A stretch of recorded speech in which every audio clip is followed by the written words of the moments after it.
साहित्यशास्त्रे अनुसंधानस्य नवीनाः दिशः इति विषयमधिकृत्य मया किञ्चित् वक्तव्यम्। यथा एतैः निर्दिष्टम् अयं विषयः स्यात् तदनुसारेण मया विषयविवेचनं विधीयते।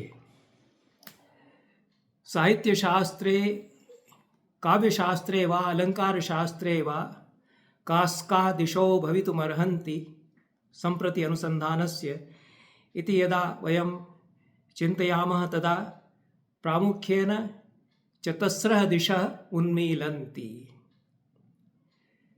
प्रथमा दिक् वर्तते संस्कृतमूलकं केवलं सर्वं ज्ञानं वर्तते इति या मान्यता वर्तते तां किञ्चित् उज्झित्वा परिहाय वा अन्यासु भाषासु अन्यासु भारतीयभाषासु वैदेशिकभाषासु वा यत् साहित्यशास्त्रविषयकं चिन्तनं नवीनं संजायते तस्य अनुशीलनं कृत्वा यदि तत्र क्वचित् तुलनात्मकदृष्ट्या गवेषणाबुद्ध्या वा नवीनं तत्त्वं प्राप्यते तर्हि तस्य विमर्शः इति एकादिक् भवितुमर्हति।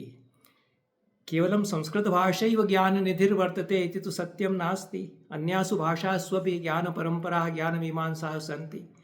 भारतीयभाषासु तमिळ्भाषायां, मलयाळं भाषायां, कन्नड भाषायां, तेलुगु भाषायां पुष्कलः विचारः साहित्यशास्त्रमधिकृत्य प्राचीनकाले अद्यतने काले च जातः संजायते च। तथैव वैदेशिकभाषासु यूरोपीयभाषासु वा साहित्यशास्त्रमधिकृत्य विमर्शः संजायते। अधुना विश्वं ग्रामायते, विश्वम् एकनीडायते, तो अन्यासु भाषासु यः विमर्शः संजायते तस्य उपेक्षां कृत्वा केवलं संस्कृतभाषामाश्रित्यैव संस्कृतभाषागतं ज्ञाननिधिमाश्रित्यैव यदि विमर्शः विधीयते तर्हि तस्य सर्वाङ्गीणो विकासः न स्यात्। प्राचीनकालेपि अस्माकं ये ऋषयः, अस्माकं ये दार्शनिकाः चिन्तकाः आसन् ते वैदेशिकैः सह संवादं कुर्वन्ति स्म। ग्रीक ज्योतिषशास्त्रेण अरब ज्योतिषशास्त्रेण तेषां संवादः, तेन परस्परं विचारविमर्शः, तेन उभयोरपि परम्परयोः विकासः, भारतीयज्ञानपरम्परायाः वैदेशिकज्ञानपरम्पराणां च इति यदि परस्परं संवादः यदि जायते तर्हि नवीनाः दिशाः उन्मीलन्ति। तर्हि इयम् एका दिक् भवितुमर्हति। तद्विषये किञ्चित् अहं परस्तात् यथाक्रमं वक्ष्यामि। द्वितीया दिक् वर्तते महती परम्परा संस्कृते अलङ्कारशास्त्रस्य, साहित्यशास्त्रस्य वा काव्यशास्त्रस्य वा वर्तते। महान्तः आचार्याः तत्र सञ्जाताः। तत्र केचन ये तादृशाः आचार्याः सन्ति येषां ग्रन्थाः पाठ्यक्रमेषु अध्याप्यन्ते। आनन्दवर्धनस्य ध्वन्यालोकः स्यात्, मम्मटस्य काव्यप्रकाशः स्यात्, अथवा पण्डितराजजगन्नाथस्य रसगङ्गाधरः। एते महान्तः आचार्याः सन्ति, नक्षत्रायमाणाः सन्ति, उज्ज्वलतमाः नक्षत्राः एते सन्ति संस्कृतसाहित्यशास्त्राकाशस्य। किन्तु अन्येपि बहवः आचार्याः सन्ति, तेषां विचाराणां महत्त्वं वर्तते। ते क्वचित् यद् चिन्तनं कुर्वन्ति तद् अति महत्त्वपूर्णं स्यात् इति कृत्वा अल्पज्ञातान् उपेक्षितान् प्राचीनान् महिमशालिनः साहित्यशास्त्राचार्यान् अधिकृत्य शोधः करणीयः। बहवः तादृशाः आचार्याः भवितुमर्हन्ति। अहं केषाञ्चित् केवलं दिङ्मात्रनिर्देशनं करिष्यामि।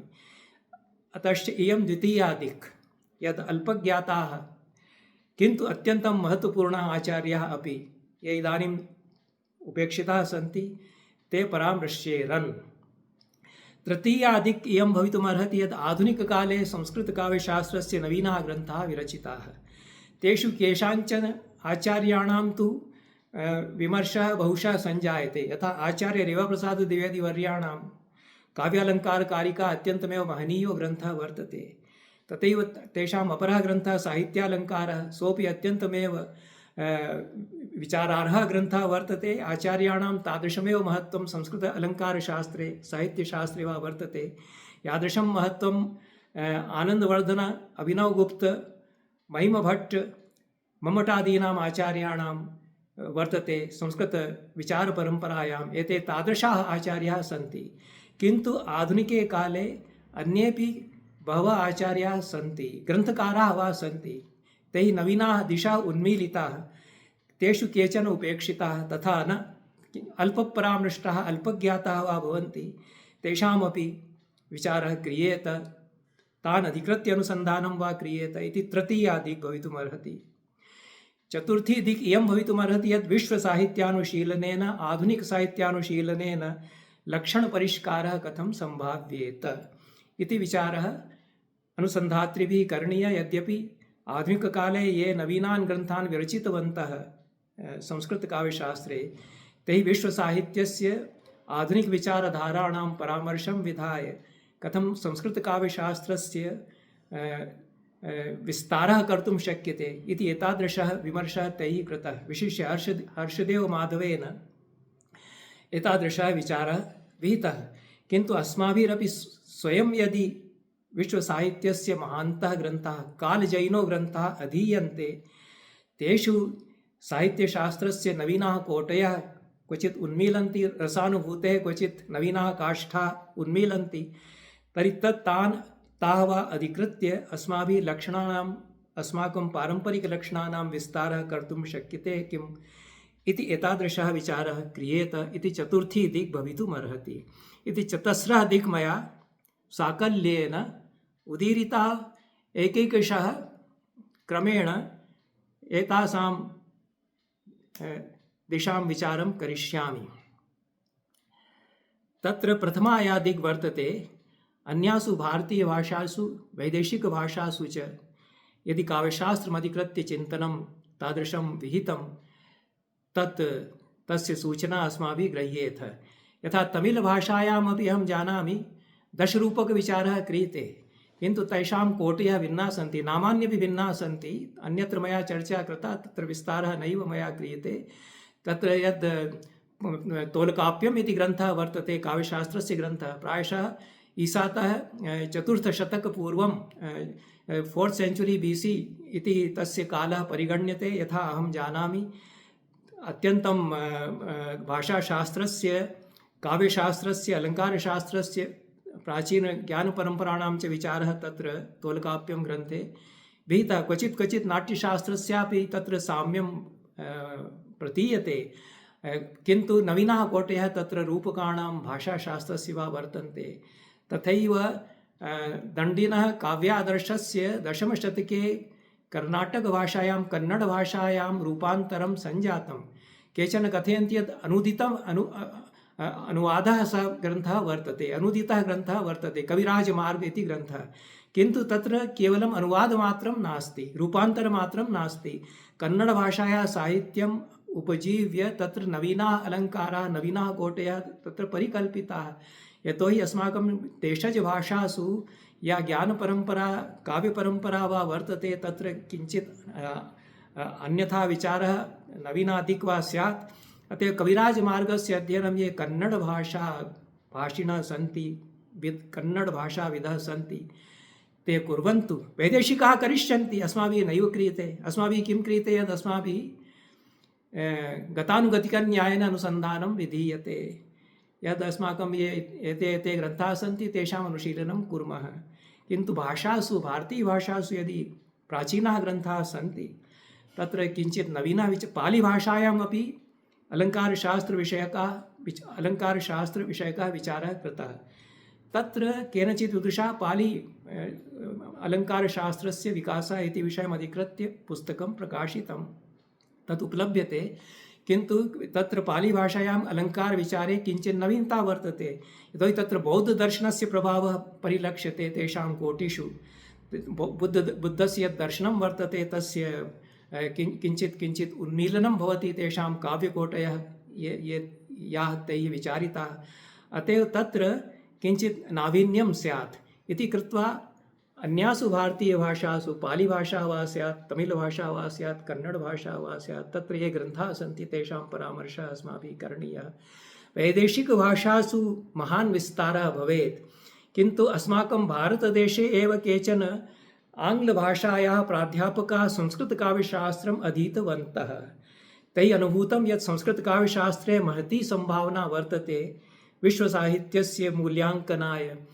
यः ध्वनिसिद्धान्तः वर्तते आनन्दवर्धनस्य, तस्य विनियोगः अस्माकं शेक्स्पियरस्य काव्यानां नाटकानां वा परिशीलनाय कर्तुं शक्यते वा न वा इति विचारः केचन प्राध्यापकैः आङ्ग्लभाषाविद्भिः आङ्ग्लभाषाविशारदैः विहितः।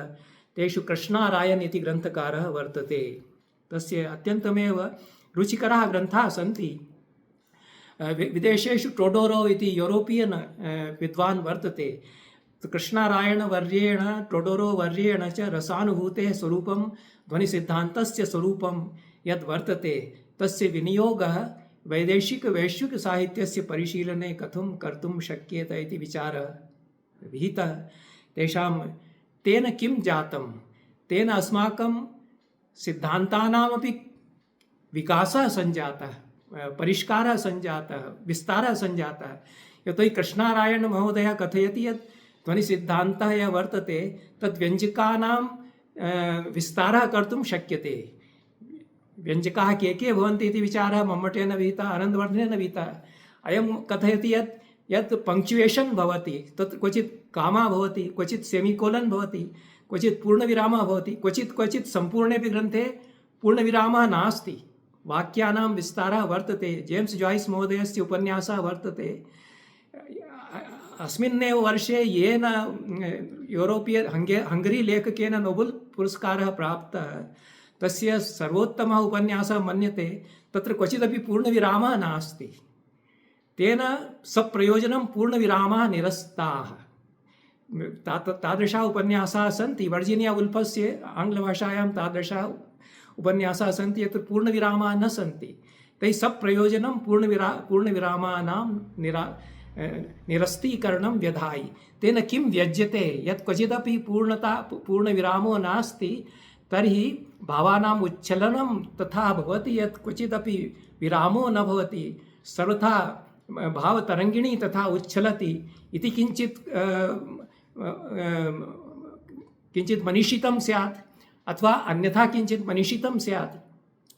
तो तत्र पङ्क्चुयेशन् वा अल्पविरामो वा पूर्णविरामो वा अन्येपि प्रिण्टिङ्ग् टेक्निक्स् या मुद्रणकलायाः या नवीनाः आविष्काराः सञ्जाताः, तेषामपि विनियोगेन ध्वनिसिद्धान्तस्य नवीनाः दिशा कथम् उन्मीलन्ति। क्वचित् मानचित्रकाव्यं लिख्यते, मानचित्रे शब्दानां विन्यासं कृत्वा अस्माकं यत् चक्रबन्धाः भवन्ति अधमकाव्यवेदेषु ये निरूपिताः सन्ति, तादृशं काव्यं भवति, किन्तु तत्र भौगोलिकविन्यासेन क्वचित् नवीना कविता विरच्यते। एवमेव अन्येपि प्रकाराः काव्यस्य इदानीं परिकल्प्यन्ते। तेन ध्वनिसिद्धान्तस्य विकासः कर्तुं शक्यते आधुनिकसाहित्यानुशीलनेन। एते कृष्णारायन् महोदयाः ध्वनिसिद्धान्तस्य परिशीलनं कृत्वा कथं ध्वनिसिद्धान्तस्य विस्तारः एवं कर्तुं शक्यते इति निर्दिष्टवन्तः। दि बर्निङ्ग् बुश् इति एतेषां ग्रन्थः वर्तते। अन्येपि तेषां ग्रन्थाः सन्ति। मम पुस्तकं वर्तते इण्डियन् एस्थेटिक्स् रिविजिटेड्, पुण्यपत्तनतः पूना विश्वविद्यालयतः प्रकाशितं। तत्र एकस्मिन् अन्तिमे अध्याये एतेषां विचारकाणां विचारः मया कृतः। तत्र रसानुभूतेरपि स्वरूपं विचारयन् अयं कृष्णारायण् महोदयः कथयति यद् विभावा अनुभावा व्यभिचारी भावाश्च इति ये सन्ति ते अस्माकं भाषायाम् ऑब्जेक्टिव् कोरिलेटिव् इति इलियट् प्रभृतिभिः व्यपदिश्यन्ते। तेषाम् इयं कोटिः वर्तते। तत्र केचन ये पदार्थाः काव्येषु वर्ण्यन्ते ते तत्र ऑब्जेक्टिव् कोरिलेटिव् इति पदेन व्यपदिष्टाः। तेषां कः अन्तःसम्बन्धः इति असौ विचारयति। तत्र इलियट् महोदयस्य यः सिद्धान्तः वर्तते तस्यापि विस्तारः कर्तुं शक्यते। अस्माकं यत् रससिद्धान्तः वर्तते तस्यापि परस्परसंवादेन एवं विस्तारः कर्तुं शक्यते। ये आधुनिकाः मनोवैज्ञानिकाः सन्ति यूरोपदेशेषु, तैरपि रससिद्धान्तस्य अध्ययनं कृतं। तेषु सूसन् लेङ्गर् इति काचन मनोविज्ञानविशारदा वर्तते, अत्यन्तमेव ख्याता वर्तते। तेन रसानुभूतेः मनोवैज्ञानिकदृष्ट्या यद् नावीन्यं वर्तते तस्य परामर्शः कृतः। एते गहना विषयाः सन्ति।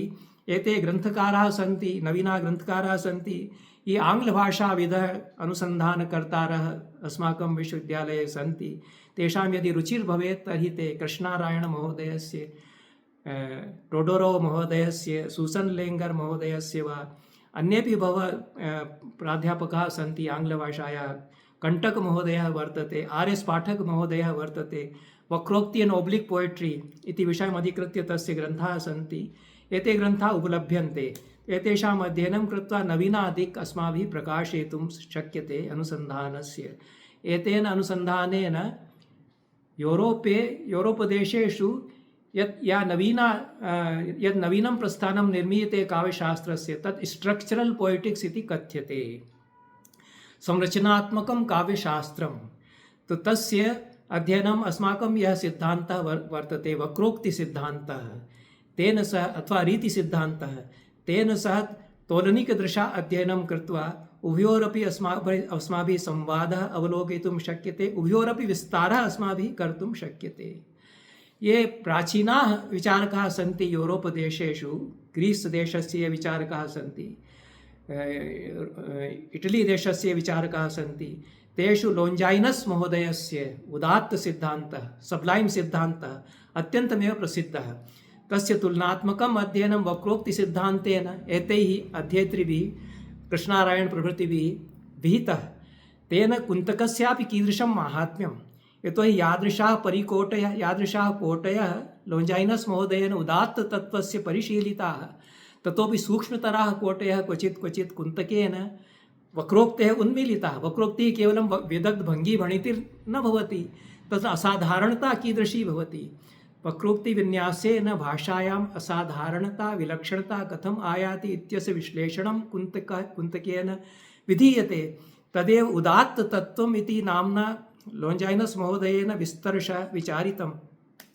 तो तेन उभयोरपि दार्शनिकयोः, उभयोरपि काव्यशास्त्रचिन्तकयोः अस्माभिः तारतम्यिकं वैशिष्ट्यं ज्ञातुं शक्यते। उदात्तस्य ये भेदाः लोञ्जाइनस् महोदयेन कीर्तिताः, बाह्यं वा शारीरिकं वा, फिजिकल् मोरल् नैतिकं वा, इंटेलेक्चुअल बौद्धिकं वा, मेटाफिजिकल भौतिकं वा, एस्थेटिक सौंदर्यशास्त्रीयं वा, स्पिरिचुअल आध्यात्मिकं वा, आर्टिस्टिक कलात्मकं वा इति एते भेदाः तेन उदात्त तत्त्वस्य कीर्तिताः।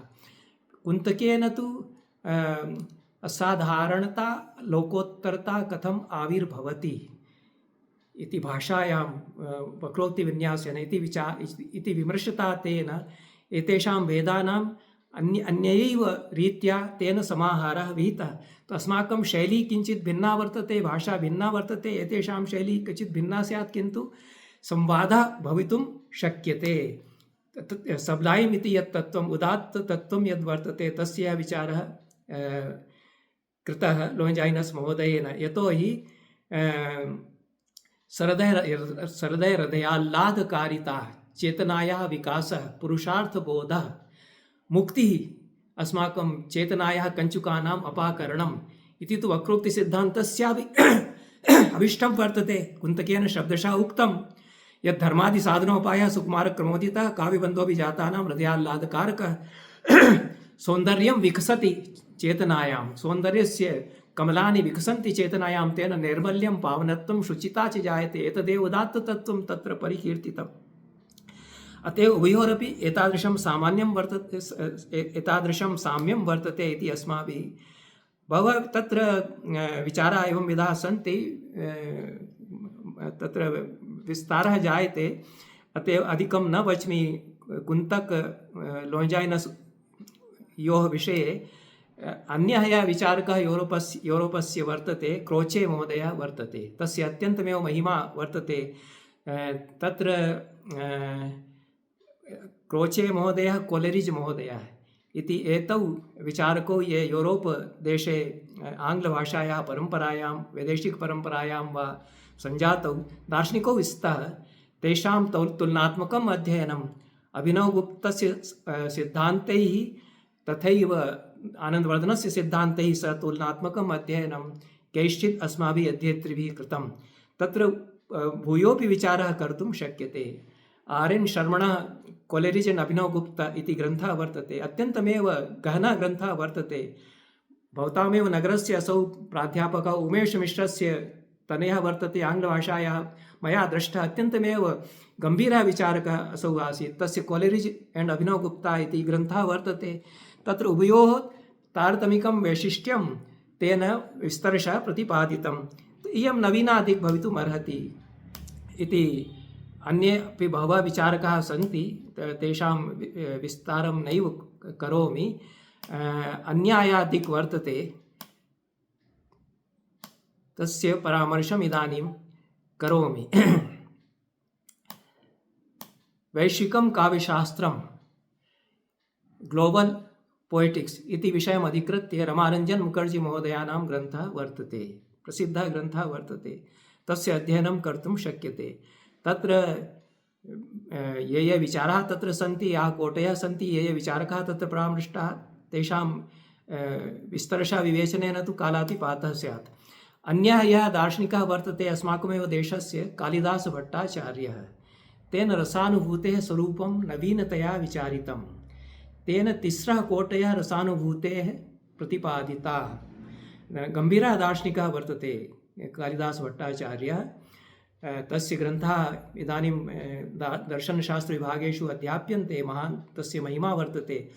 Primary feeling, synthetic feeling and contemplative feeling इति तिस्रः कोटयः रसानुभूते उन्मीलन्ति इति तस्य विचारः वर्तते। यथा आनन्दवर्धनेन काव्यस्यात्मा स एवार्थस्तथा चादिकवेः पुरा क्रौञ्चद्वन्द्ववियोगोत्थः शोकश्लोकत्वम् आगतः इति वाल्मीकेः शोकस्य श्लोकत्वतया समीरणं कथं सञ्जातम् इति ध्वनिसिद्धान्तदर्शा, रससिद्धान्तदर्शा वा परामर्शः विहितः। तथैव एतासां तिस्रीणामपि कोटीनां वाल्मीकेः शोकस्य श्लोकतया अभिव्यञ्जने कथं विनियोगः सञ्जातः इति विचारः अनेन भट्टाचार्यवर्येण कृतः। तो अन्ततश्च कंटेम्प्लेटिव फीलिंग इत्यस्यां कोटौ यश्चमत्कारः इति कथ्यते अभिनवगुप्तेन, तदेव प्रायशः यति कंटेम्प्लेटिव फीलिंग इति उच्यते। तो तत्र परिणतिर्भवति। अभिनवगुप्तस्य सिद्धान्ते भी चमत्कारे परिणतिर्भवति। तो चमत्कारः केवलं वैचित्र्यं नास्ति, तत्र तु चेतनायां विश्रान्तौ यः साक्षात्काररूपतया विमर्शः सञ्जायते सः चमत्कारः। तो एते महोदयाः तस्य व्यपदेशं कुर्वन्ति कंटेम्प्लेटिव फीलिंग इति शब्देन, किन्तु विमर्शे तत्र क्वचित् यद् स्फुरणं सञ्जायते तत्र तेषां विवेचने किञ्चित् गाम्भीर्यं प्रतीयते। तो एतादृशाः विचारकाः अस्माकं भारतदेशेपि अन्यासु भाषासु, आङ्ग्लभाषा वा स्यात्, अन्य भारतीयभाषा वा स्युः, तत्र हजारीप्रसाद द्विवेदी वर्तते, विद्यानिवासमिश्रः वर्तते। एतादृशैः अपि हिन्दीभाषायाः आचार्यैः अथवा रामचन्द्रशुक्लः वर्तते। एतैः रसानुभूतिमधिकृत्य नवीनाः विचाराः विहिताः, तेषां ग्रन्थाः उपलभ्यन्ते, तेषामपि अध्ययनम् अस्माभिः करणीयम् इत्येव केवलं मया कथनीयं। द्वितीया या दिक् वर्तते, अल्पज्ञातान् उपेक्षितान् महिमशालिनः महत्त्वपूर्णान् वा साहित्यशास्त्राचार्यान् अधिकृत्य शोधः करणीयः। तत्र केषाञ्चित् नामान्येव अहं परिकीर्तयामि, भवन्तः अनुसन्धानं कुर्वन्तु। यथा श्रीवत्सलाञ्छनभट्टाचार्यः, प्रायशः तथा न ज्ञायते, किन्तु यथा मया दृष्टम् अत्यन्तमेव महत्त्वपूर्णः आचार्यः अयं वर्तते। प्रायशः 13-14 शतकभवः वर्तते, प्राचीनः वर्तते। तस्य ग्रन्थाः अपि सन्ति, प्रकाशिताः सन्ति, किन्तु तस्य तथा चर्चा न भवति। तेन नवीनाः कोटयः परिकल्पिताः सन्ति, महत्त्वं तस्य वर्तते। भानुदत्तः वर्तते, सोऽपि 13 शतकभवः वर्तते। तस्य रसमञ्जरी तु प्रसिद्धः ग्रन्थः वर्तते, किन्तु तस्य ये विचाराः सन्ति, तेन मायारसस्य विचारः कृतः। मायारसस्य खण्डनं पूर्वपक्षतया तेन कृतं, किन्तु नायिकाभेदे वा रसानुभूतेः कोटिषु वा तस्य नवीनाः कोटयः भानुदत्तस्य सन्ति। तथैव वेणीरामः वर्तते, रसदीर्घिका इति तस्य ग्रन्थः वर्तते। 18 शतके विश्वेश्वरपाण्डेयः वर्तते, अल्मोड़ा जनपदवासी विश्वेश्वरपाण्डेयः, तस्य 4 ग्रन्थाः वर्तते। तो एते ये आचार्याः सन्ति तेषां तथा चर्चा न भवति, किन्तु नावीन्यं तत्र बहुशः वर्तते। अन्येपि एतादृशाः बहवः आचार्याः सन्ति। शतशः आचार्याः संस्कृत अलङ्कारशास्त्रस्य परम्परायां पञ्चसहस्रवर्षाणां या महती परम्परा अस्माकं ज्ञानधारायाः वर्तते तत्र सञ्जाताः तो सर्वे अस्माभिः नैव ज्ञायन्ते। यदि अस्माभिः नवीनम् अनुसन्धानं कर्तुम् इष्यते तर्हि एतेषाम् आचार्याणामपि अध्ययनं करणीयम् इत्येव केवलं मया कथ्यते। विस्तरस्तु PV काणे महोदयस्य हिस्ट्री ऑफ संस्कृत पोएटिक्स ग्रन्थः वर्तते। SK दे महोदयस्य संस्कृत पोएटिक्स इति ग्रन्थः वर्तते। तत्र प्रायशः एतैः शताधिकम् एतादृशानाम् आचार्याणां विस्तरशः विचारः विवरणं च प्रदत्तं। तेषां विचाराणामपि सङ्कलनं तैः यथाशक्ति संक्षेपतः विहितम्।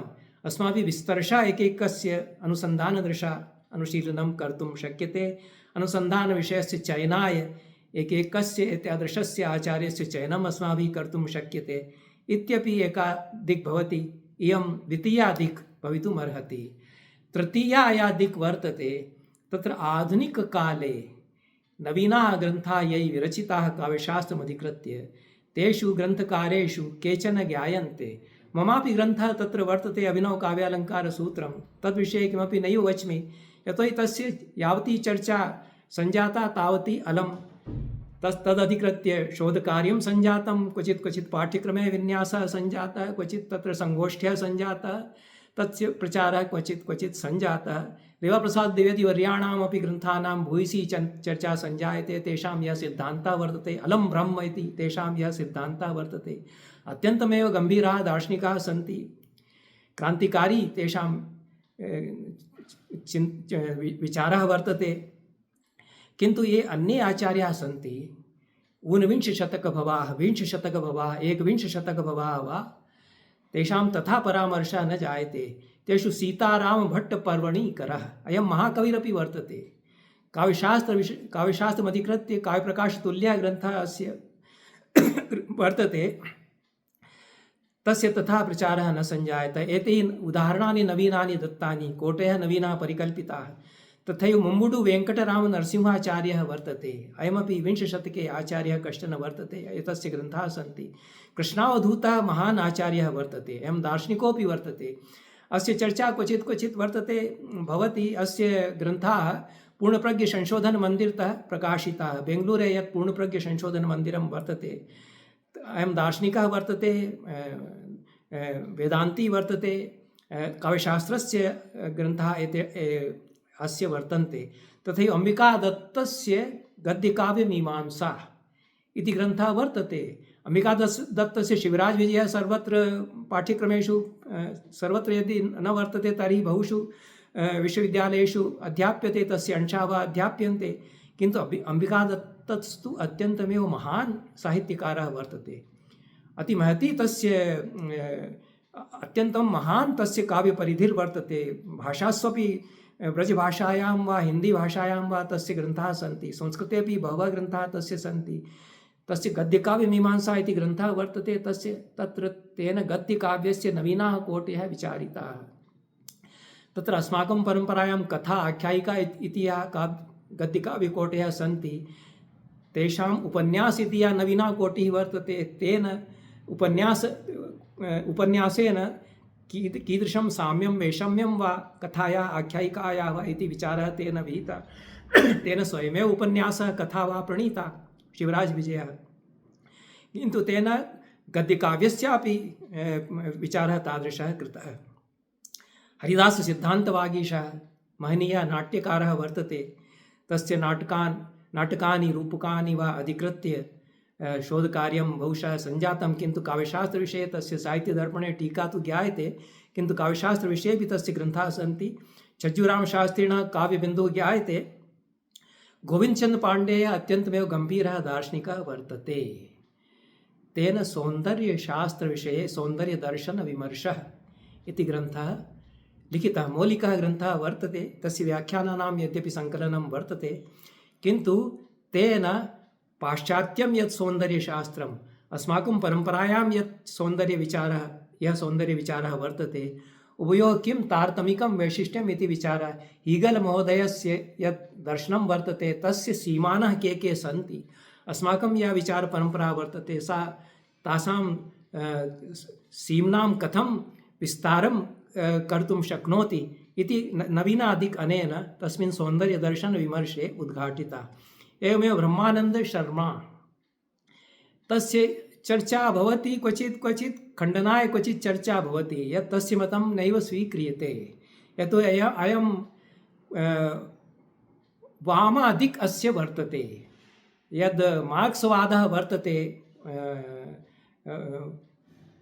रूसदेशीयस्य मार्क्सस्य, तस्य विचारम् अधिकृत्य एतेन संस्कृतकाव्यशास्त्रग्रन्थः प्रणीतः। वस्त्वलङ्कारदर्शनं काव्यसत्यालोकः इति ग्रन्थद्वयं पुस्तकद्वयम् एतस्य वर्तते। अन्यान्यपि पुस्तकानि वर्तन्ते। अनेन रससिद्धान्तस्य तथा व्याख्या कृता यत् सत्यानुभूतिरेव रसानुभूतिः, यथार्थानुभूतिरेव रसानुभूतिः। इयं च यथार्थानुभूतिः कथं भवति काव्ये वा उपन्यासेषु वा कथासाहित्येषु वा इति विचारः अनेन विधीयते। तस्य खण्डनं कैश्चित् कृतम्, उपेक्षापि कृता, किन्तु उपेक्षणीयः नास्ति। यतोहि महान् विचारः अन्यासु भाषासु यः मार्क्सवादः वर्तते तस्य विश्वसाहित्ये गम्भीरः प्रभावः परिलक्ष्यते। अस्माकमपि साहित्यं तेन प्रभावितं, भारतीयसाहित्यं तेन बहुशः प्रभावितं। तेन यदि काव्यानुभूतौ वा साहित्यानुभूतौ वा यदि विचलनं भवति तर्हि तस्य विचारः करणीयः। केवलं तन्मयी भवने एव रसानुभूतिर्नैव विश्राम्यति।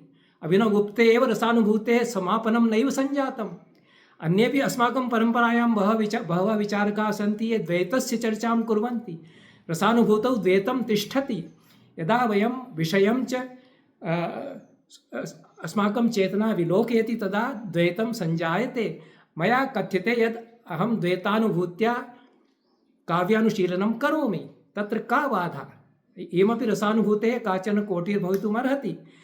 कोटिस्तु भवति, तत्रैव अस्माकं विश्रान्तिर्भवति इति केचन आग्रहः कुर्वन्ति। भट्टनायकस्यापि मते इयं काचन कोटिः उद्भवति।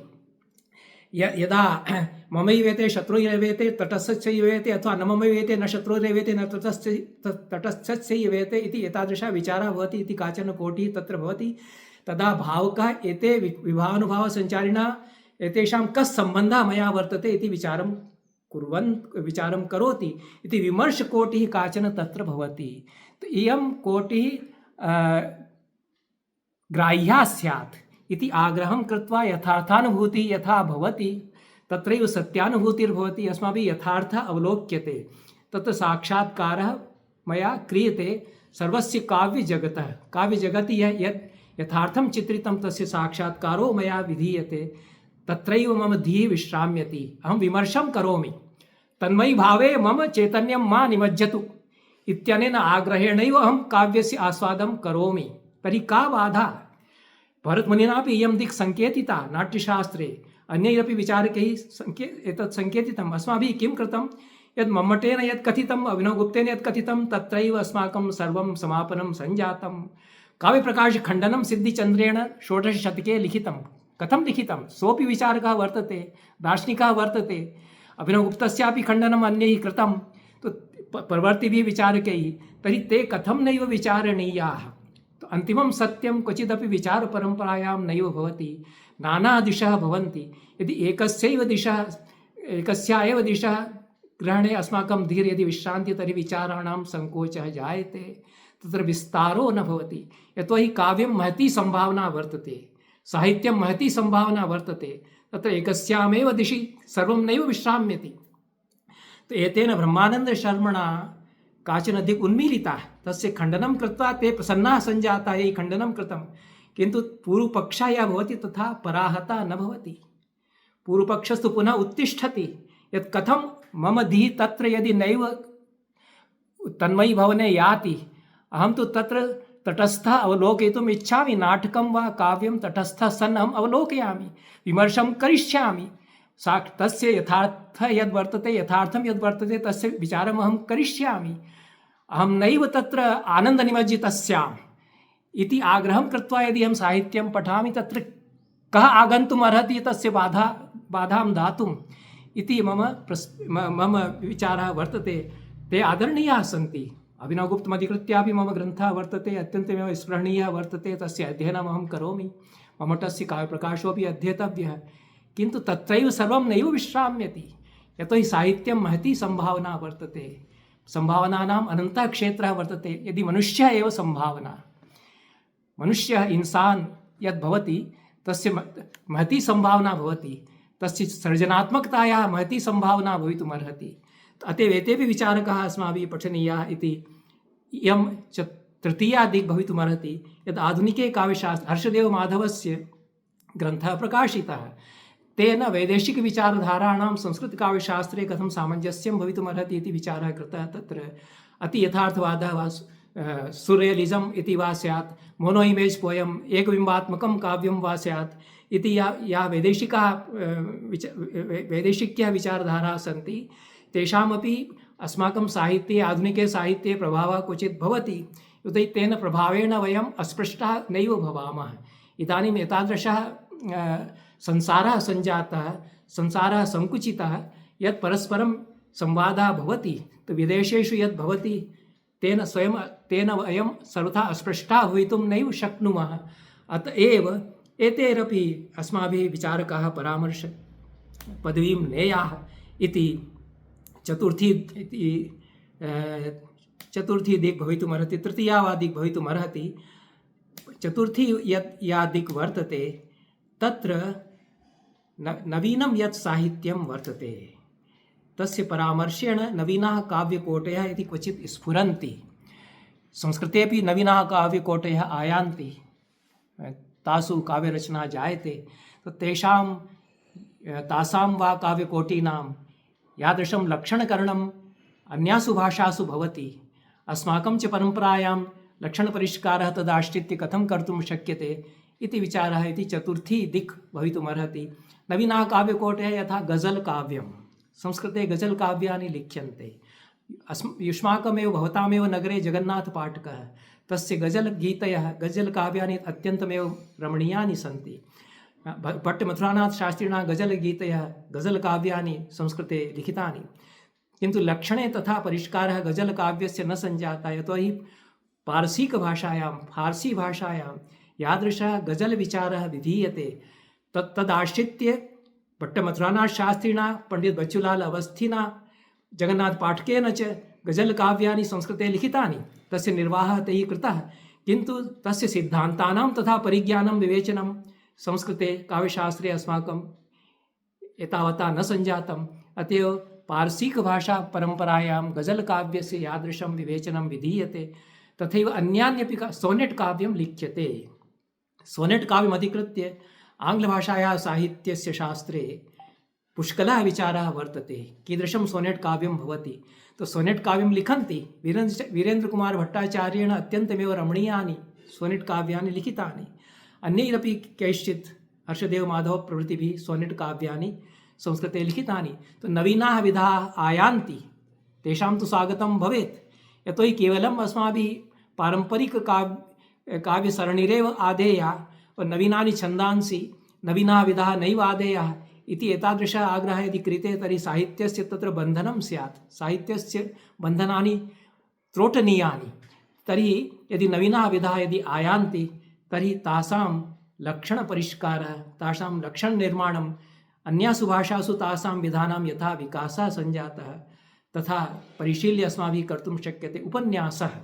उपन्यासाः तथा संस्कृते न लिख्यन्ते यथा अन्यासु भाषासु, हिंदी भाषायां वा आङ्ग्लभाषायां वा कथं न लिख्यन्ते, यतोहि लक्षणपरिष्कारः तथा न सञ्जातः। उपन्यासः आधुनिकः यः उपन्यासः वर्तते तस्य स्वरूपं नैव ज्ञायते। उपन्यासान् ये लिखन्ति ते तादृशान् उपन्यासान् नैव प्रणयन्ति, यतोहि तस्य स्वरूपं तैः नैव साकल्येन परिज्ञातम्। एवं बाधा भवति यद् काव्यशास्त्रस्य काव्यरचनायाश्च संवादः यथा यथा वर्धते तथैव उभयोरपि विकासः सञ्जायते। तस्माभिः साहित्यस्य विकासाय साहित्यशास्त्रस्य विकासः करणीयः, साहित्यशास्त्रस्य विकासाय साहित्यं परिशीलनीयम् इति उभयोः संवादः भवेत् इति चतुर्थी दिक् भवितुमर्हति। इत्येतावदेव उक्त्वा अहम् अत्रैव विरमामि। सर्वेभ्यो धन्यवादाः। यदि क्वचित् प्रश्नाः सन्ति तर्हि कर्तुं शक्यन्ते, अन्यथा मह्यं